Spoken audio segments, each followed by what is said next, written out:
One of the things that can keep people really stuck in narcissistic or psychopathic relationships is the inability to conceive of or believe that this person is consciously hurting you, or that this person is actually bad at the core, and not that they're just, confused or a lost, frightened child on the inside, or someone who was traumatized.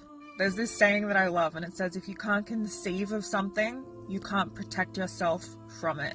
And in trauma-bonded relationships, there's always this large element of something called betrayal blindness. And this is where your mind is actively, subconsciously suppressing the reality of what's going on and how bad it is. And that betrayal blindness, the blindness to the reality of who this person is and what they're actually doing, and the reality of their character, and the inability to conceive of the fact that someone could actually be like this and operate like this, can absolutely be a determining factor in how long you stay in a relationship like this and how stuck you get.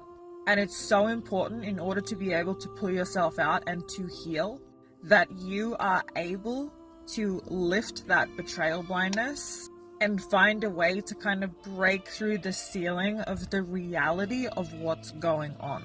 Because narcissists and psychopaths, as good as they are at pretending to be dumb and pretending not to understand why the things that they're doing are hurting you, or pretending that they didn't intentionally do that, they love to hide behind "that wasn't my intention," which, by the way, is just a way of avoiding accountability. They know that they're hurting you.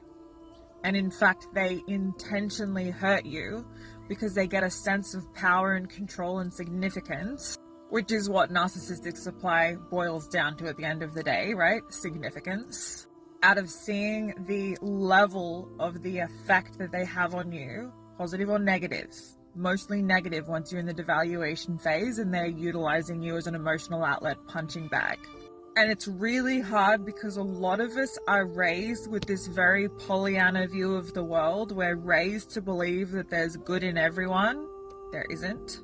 We're raised to rationalize bad behavior, give second and third chances, and assume positive intent, which is great when you're dealing with a person who is of good character. But the reality is, bad people exist, and some people are intentionally, knowingly harming us.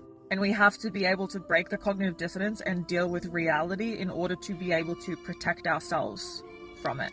And if you're new here, I'm a narcissistic abuse educator and a narcissistic relationship recovery coach. Make sure you hit follow, and you can book a session with me through the link in my bio.